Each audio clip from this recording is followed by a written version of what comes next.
We began the season with a first-time winner. Heading into the midway break, we cap it off with a first-time winner. Welcome back to the episode of MDK Racing Victory Stop. My name is Jet. Hope we're having a wonderful Sunday. We have some stuff to talk about here. Not much happened in the sake of terms of racing, but history was made today. Let's recap everything that took place in the 2022 Toyota Save Mart 350. To be quite honest, like I said, nothing much happened in this race. Stage 1, Stage 2 was fairly meh. The only thing that happened in Stage 2 was the fact that Bubba Wallace blew an engine on lap 10. Bad luck continues for that whole 23 team. And that was it.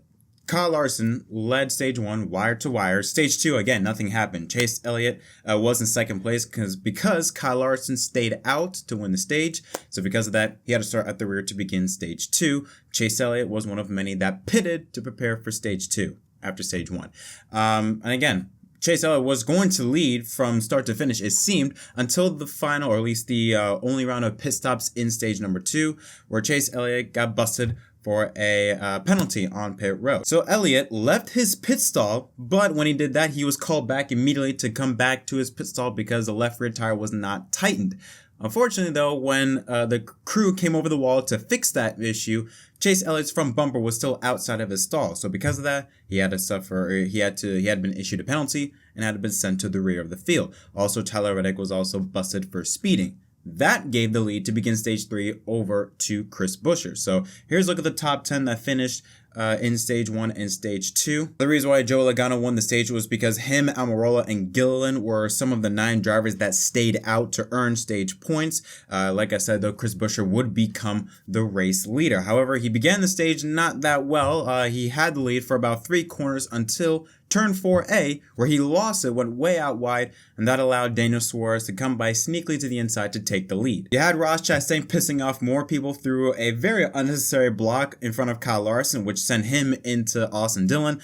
Austin Dillon then got pissed off at Chastain, so then he tried wrecking him through Turn 7, Turn 8, and through the S's. It was almost, I literally thought that we were going to see a big one in the S's because Austin Dillon was this close to just right rearing Chastain into the wall. Then after that issue, we focused on the top 3. And the top 3 were drivers that needed to win a race. You had Daniel Suarez, who came into this race 20th in points, 60 points below the cut line. Then you had Chris Buescher in 21st. He hasn't won a race since Pocono 2016. He came in 21st in points. And Kevin Harvick running in 3rd, 2 points below the cut line coming into this race, and hasn't won in about 50 races or so since Bristol of 2020. So all 3 of these guys have really long winless streaks and needed to go to victory lane badly if they want to be a part of the playoffs in 2022. We go into the final round of pit stops. Kevin Harvick goes out of the window because he had an extremely low pit stop and called his pit crew a bunch of effing wankers. Yeah, so Harvick was not too pleased by that pit stop. I mean, he lost 9 or so seconds. He went from 3rd to 8th after that pit stop. And then we had our second and only and final real caution, which took place with Kyle Larson, our Stage 1 winner. After that pit stop, that final round pit stop, he lost his right front tire coming up to turn number 2. And because of that, when you lose a tire, that's an automatic 4-race suspension for crew chief Cliff Daniels, the jackman, and I believe even the tire changer. So they're going to get a nice long vacation. After they won Stage 1, they were just out of the picture. They tried to do the same strategy that they did in last year's race when they won, but it just didn't work out at all in their favor, and they were out of it after Stage 1. On the final restart, Kyle Busch spins in Turn 7A and gets into Alex Bowman, but no caution. And then the final highlight of this race would be up front because the battle between Buescher and Suarez, it was pretty intense. Pretty exciting to see because Buescher was clearly chasing down Suarez. It seemed as though as Buescher had the faster car and he was on Suarez's bumper for a good portion of the final few laps, especially in Turn 11 where Buescher was just able to get right on Suarez's bumper, but Suarez held his ground, remained composed, and as the race went on and on near the finish, he started to build up that gap, and Daniel Suarez would make history, becoming the first Mexican to win in the NASCAR Cup Series, the 5th foreign-born driver to win in the NASCAR Cup Series. The last time was Australia's Marcus Ambrose in Sonoma of 2012, and gets his first career Cup win, I think 150 some odd starts, winning at Sonoma and becoming the series' 12th different winner. That's the second most amount of wins in a season through 16 races. So a lot of parity going on in the Cup Series in 2022. And this was a real feel-good story because Daniel Suarez, he's like He's one of the nicest guys in the garage. I mean, he is just a fan favorite. Everyone in the garage likes him. Every fan likes him, or at least that I know of. I don't know how you cannot like Daniel Suarez, but so it was awesome to see him win. Not much happened in this race, but it was nice to see it end off on a good note. Here's a look at the race results. So Daniel Suarez winning it. Second place is Chris Buescher. Third, Michael McDowell with a very strong run. Fourth is Kevin Harvick. Kevin Harvick, he had a real strong race car. Unfortunately, was not able to capitalize due to his team's mistakes. Fifth, Austin Cindric, the best rookie to finish at Sonoma since, I believe, Juan Pablo Montoya in 2007.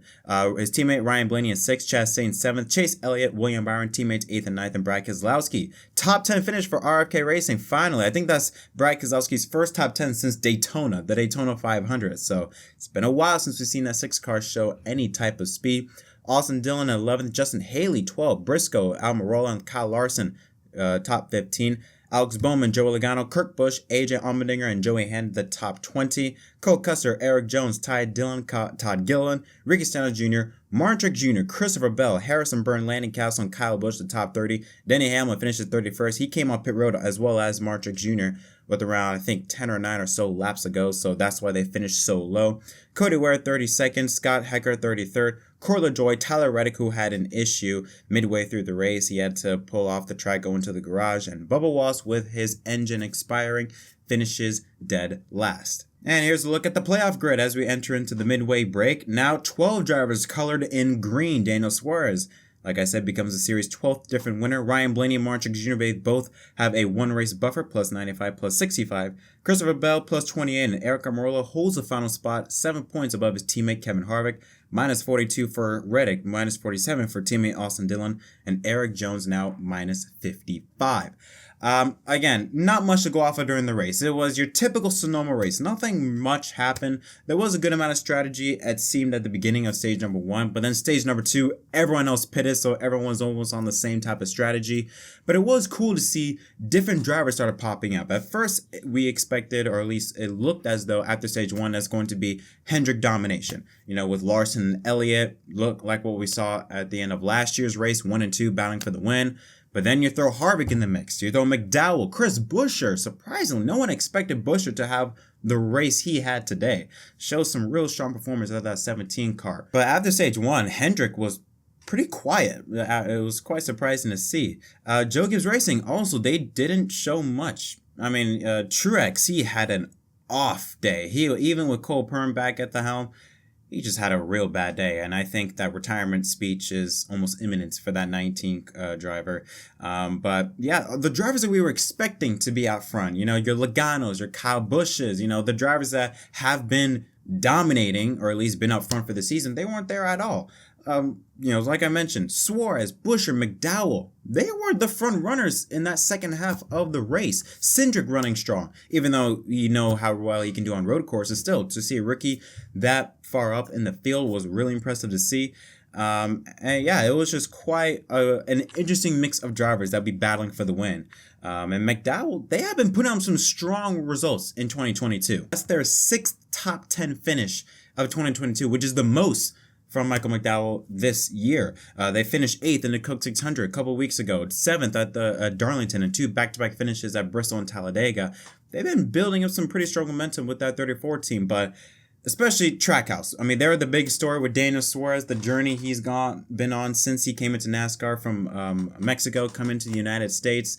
And to be able to have the success that he's had, I mean, you have to understand, he was a rocket in the Xfinity Series, won the Xfinity Series championship, but then when he went to the Cup Series, he hasn't found his footing. You know, with Joe Gibbs Racing in 2017, 2018, it just never felt like he fit into that mold. Then he went to Stewart Haas for only 1 year, and again, just never had time to get to get used to his surroundings, and then went to Gaunt Brothers Racing. It just seemed as though this driver with a great personality and great talent was gonna lose out on his opportunity to show what he truly has, and he has found his home at Trackhouse. I think Trackhouse has been the first team that really truly believed in Suarez and stuck by him.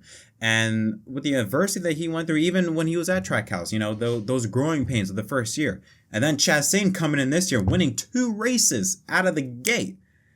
You know, Suarez had a lot on his shoulders, and winning this race. All the weight just been lifted off the shoulders. He is now a Cup Series winner. I am so happy for him. So happy for him. Again, I've always liked Suarez, and I'm pretty sure a lot of other drivers really like Suarez and always wanted to see him win. So I'm very happy that he was able to get the job done. But tell you, man, Trackhouse, they've been on something in 2022. Maybe, who knows, depending on how the next final 10 races of the regular season go, we could be talking about the 1 and the 99 being contenders for the championship in 2022. But that is going to conclude this episode of MDK Racing Victory Stop. Next time we'll see you for NASCAR is in 2 weeks at Nashville. Coverage will be on NBC. The Fox coverage, I mean, it was the booth was real nice with Mike Joy, Larry Mack, and Tony Stewart. Great trio there. But the coverage, I mean, with the camera angles and commercials, same old issues with Fox. I give their covers this season a C-. I mean, it had its moments, but overall quite disappointing. Very interested to see what NBC's got up its sleeve in the second half of the season. But yeah, what would I give this rating? Again, it's your typical Sonoma race. Nothing real much happened, although some portions were pretty interesting to watch, especially the final few stages between Buescher, Harvick, and Suarez. That part was fun to watch, but overall I didn't expect much from Sonoma, so I give it a C. I didn't expect much for it. I wasn't surprised, but I wasn't disappointed. It was expected. But yeah, congratulations to Daniel Suarez. Don't forget to leave a like, subscribe for more content. Until next time, my name is Jetta from MBK. Thank y'all so much for watching. We'll see you next time at Nashville.